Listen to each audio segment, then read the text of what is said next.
So this is an impromptu talk that Brent and I were just discussing while at DEF CON 29. This is our 9th year at DEF CON.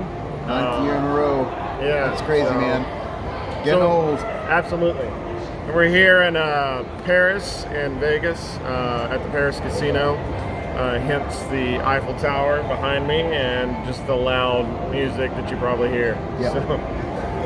So one of the things that I think that we often notice on these trips is travel security. And you'll hear us talk about this. We spoke about it briefly with Profiling Evil, and then also a talk in Denver for Techno Security Con. Absolutely. Yeah. So yeah, and so with all the experience and stuff that we have with traveling, and whether it's personal or business, we see a lot of the same issues pop up over and over.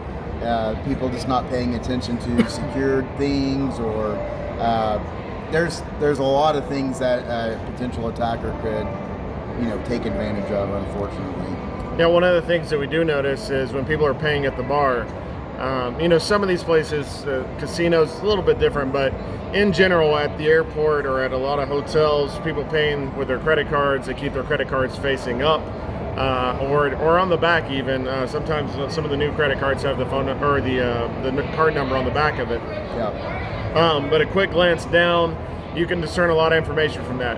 Not only the credit card number, but if you're at a hotel, a lot of times people charge for the room, right? So you're putting your name and your room number on there. Yeah. So some of the things you want to keep in mind when you're doing that is, instead of just laying your card face down, something that we've gotten in the habit of doing is when they bring the receipt, you actually take your card and sort of wrap it in the receipt and then lay it on the table. A few things, you're not seeing the card numbers, as we were just discussing, but you're also not, if you're staying at a hotel, you're not seeing maybe the room number or the name or other information that might be displayed on that check that you filled out. For sure. And then also when you're checking in, when you're either at a kiosk, because you can do automated check-ins, especially at the casinos here, people can see what room number you're at in some of these places, right? It'll display on there. It'll say your name too. You're pulling out your license, you're sticking that in there. People aren't paying attention. Shoulder surfing when people are taking out cash withdrawals is really easy. When you say your room number or something like that, back to confirm it with the concierge or whoever, people may be eavesdropping. They may be listening to that. I say, well, it's going to be hard to get in my room. I'm in a casino. Yeah. So when you're talking to the front desk, instead of shouting loudly, say if you forgot your key, instead of shouting loudly, my name is whatever, I'm in room whatever, just be mindful of your surroundings. If it's 2 a.m. and you're in a small place and no one's around, obviously not a big deal. But if you're in a crowded area, just keep a mindset that someone's always listening. So just be careful what you might be telling them. Absolutely. I picked up this neat little tool, iCopyX, but it's kind of like Proxmark, right? Where you can replay RFID tags, you can clone them. A lot of times you have to flash that firmware, so you have to connect it to a system or whatever. This little guy is pretty cool because it has this auto copy. I can't see, I don't think it's going to show up. There we go. Auto copy. As you can see, this is my Paris room key, and I'm just going to do auto copy here.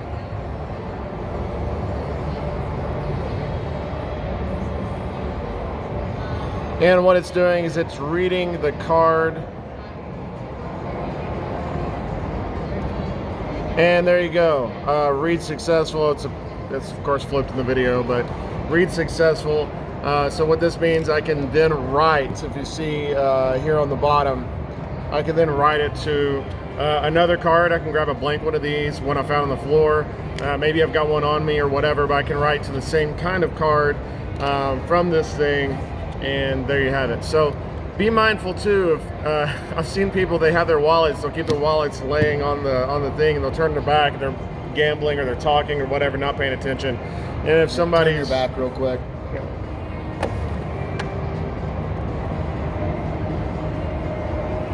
So not paying attention, someone's slick or whatever, they're going to steal that card. Maybe even lay something like this on there. It's really easy to palm. It's real tiny. But yeah, under the door tools, over the door tools. You see us talk about this stuff all the time with film, with tools, all that stuff. Yeah. Also, you might have someone that's like super good and can like wow you with deception. You know, like I learned that. Right. This little magic. We're in Vegas, right? But yeah, one of the things we do, we talk about this a lot too, to prevent that under the door tool or over the door tool. You know, you can roll up a towel, shove it in that lever handle so they can't do it. Brent's also got a few things he likes to use. Yeah, so when you're traveling, if you don't have a hand towel and you can't wrap it up behind the handle on the inside of your room to keep the lever handle or the under the door tool from going behind the handle, there's a few things. So one of the things, it's a strap that you can buy. I think it's the Deadpool Strap. Something like that. Yeah, you just look up. We'll post the link on the video. Basically, it's this very small strap that you take and you can wrap it around the thumb turner, and then you also wrap it around the handle.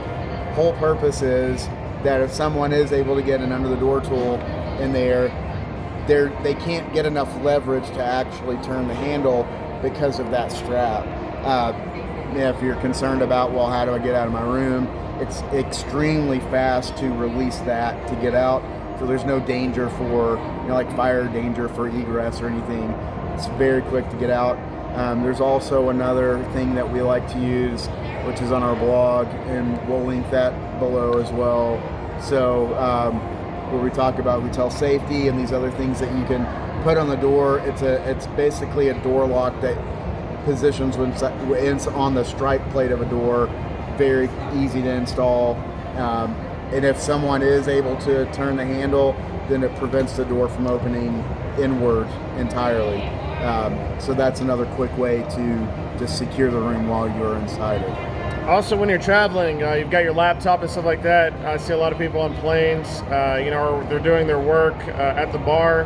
They're not really mindful. You kind of, I know sometimes when you're working, you get this mindset of I'm doing a job or I'm focused, and you're not really paying attention to the people behind you. It is easy to look over somebody's shoulders and glean a lot of information. On my flight to DEF CON, I actually, just to test it, I watched this lady. She logged into her mail server. She was doing all kinds of stuff. She's a banker, and she was pulling up projects, financial data. I saw her username. I saw her type in her password. I didn't write any of this stuff down, but if I were a malicious person, it'd be easy to do. Yeah. So, yeah. But yeah, that's some quick tips. Just travel tips. Just very quick. Just a couple things off the top of her head, kind of impromptu. Yeah. Mainly to get the casino here and here. Because it looks cool. Yeah. Not the real Eiffel Tower, by the way. Not. So just to recap, pay attention to who's around you with what you're saying, where you put your credit card, your wallet, your luggage. You want to keep it close to you so somebody can't just walk behind you, grab it, and go because you're focused. Who can see your screens? You've got the whole security with your door inside your room. And then, of course, the things that you can tell the front desk when you're checking in. Like Tim said, very quick. I know we have way more tips than this. So check out the blog post that we put a lot of time into. Love to hear your feedback and comments and, Q-tips. Q-tips. Also, if you want to see more of our talks, more content, go to wehackpeople.com. Thank you, guys. Thanks.